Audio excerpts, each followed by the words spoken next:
कुछ सच्ची कहानियां जो हमें यकीन कराती हैं किसी के ना होकर भी होने का। एक ऐसी ही कहानी मैं लेकर हाजिर हूँ तेजस्वी AGS KI 360 पर। कहानी का नाम बाबा हरभजन सिंह। बहुत समय पहले की ये कहानी है। हर भूत बुरा नहीं होता और सब भूतिया कहानी डरावनी नहीं होती। आज हम बात कर रहे हैं एक ऐसे शख्स की जिनके बारे में आप सभी नहीं जानते। जीतू नाम का एक लड़का जिसने नई नई इंडियन आर्मी ज्वाइन किया था। उसकी पोस्टिंग दूसरी जगह होने के कारण वह ट्रेन में बैठकर हिमालय जा रहा था। उसने देखा कि उसके सामने की सीट पर इंडियन आर्मी के लोग हाथ जोड़कर जा रहे थे। वह सीट एकदम खाली थी और सीट के नीचे 2 बैग पड़े हुए थे। जीतू को कुछ समझ नहीं आया तो वह आंखें बंद करके सो गया। जब जीतू की रात में आंख खुली तो उसने देखा उसके सामने वाली सीट पर एक आर्मी वाले ड्रेस में एक लड़का बैठा हुआ था और वह उसी सीट पर बैठा था जिस पर सारे आर्मी के ऑफिसर हाथ जोड़कर जा रहे थे। और वह लड़का जीतू को देखकर हल्का मुस्कुरा रहा था। उसे देखते ही जीतू थोड़ा सा डर गया और उठकर अपनी सीट पर अच्छे से बैठ गया। जीतू बोलता है, क्या ये तुम्हारी सीट है? वह लड़का बोलता है, हाँ ये मेरी सीट है। फिर जीतू पूछता है, अच्छा एक बात बताओ, तुम्हें पता है तुम्हारी सीट पर सब आकर हाथ क्यों जोड़ रहे थे? उस लड़के ने कोई जवाब नहीं दिया। जीतू फिर से एक बार पूछता है। वह लड़का जीतू को देखकर मुस्कुरा रहा था और कुछ नहीं बोला। जीतू उस लड़के को पागल बोलकर फिर से लेटकर सो गया। फिर जीतू की थोड़ी देर बाद आंख खुली। फिर उस सीट पर कोई नहीं बैठा हुआ था। जीतू थोड़ा घबराया और उसे काफी अजीब लगा। सारी रात जीतू उस लड़के के बारे में सोच सोचकर सोया नहीं था और उस सीट को रात भर देख रहा था। जब सुबह हुआ तो 2 आर्मी ऑफिसर आए। उस सीट पर जो सीट खाली पड़ा हुआ था, उस सीट के नीचे 2 बैग थे, उसे निकालकर वो ले जा रहे थे।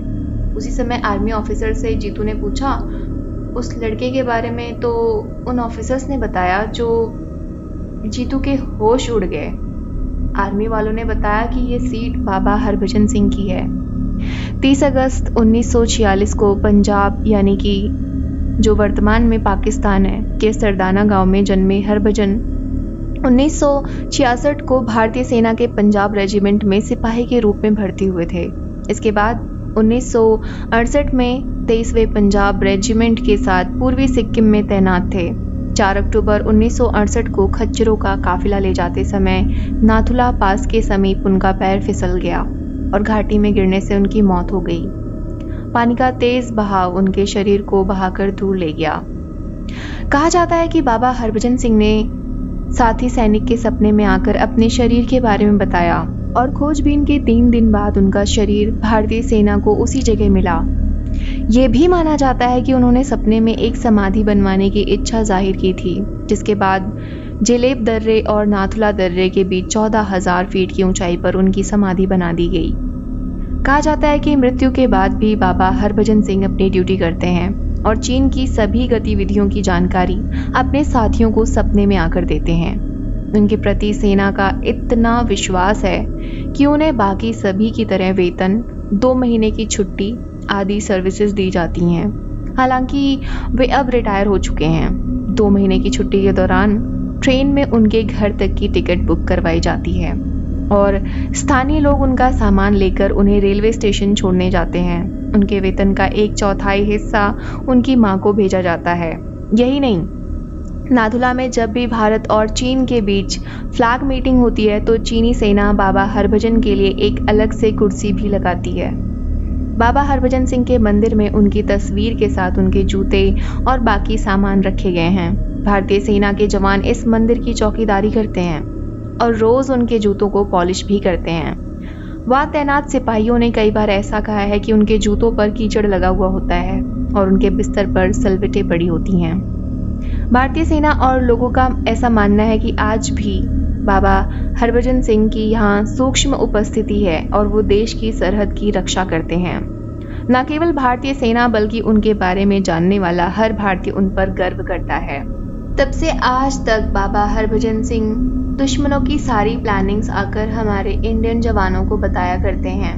लगभग 40 साल से वो इंडियन आर्मी की सेवा करते आ रहे हैं। कहते हैं कि रात में फौजियों की अगर नींद लग जाती है तो बाबा हरभजन सिंह आकर उन्हें थप्पड़ मारकर जगा देते हैं।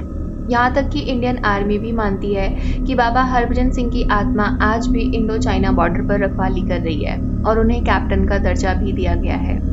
उनके नाम से एक मंदिर भी बनवाया गया है। जीतू ने सारी बातें सुनी और वो बहुत चौंक जाता है। जीतू जैसे ही बॉर्डर पर पहुंचता है सबसे पहले जाकर बाबा हरभजन सिंह के मंदिर में जाकर माथा टेक कर आता है। बाबा हरभजन सिंह फिर से उसके सामने आ जाते हैं और फिर गायब हो जाते हैं। दोस्तों, क्या आप सभी को लगता है कि ये बात सच है? कमेंट सेक्शन में हमें ज़रूर बताइएगा।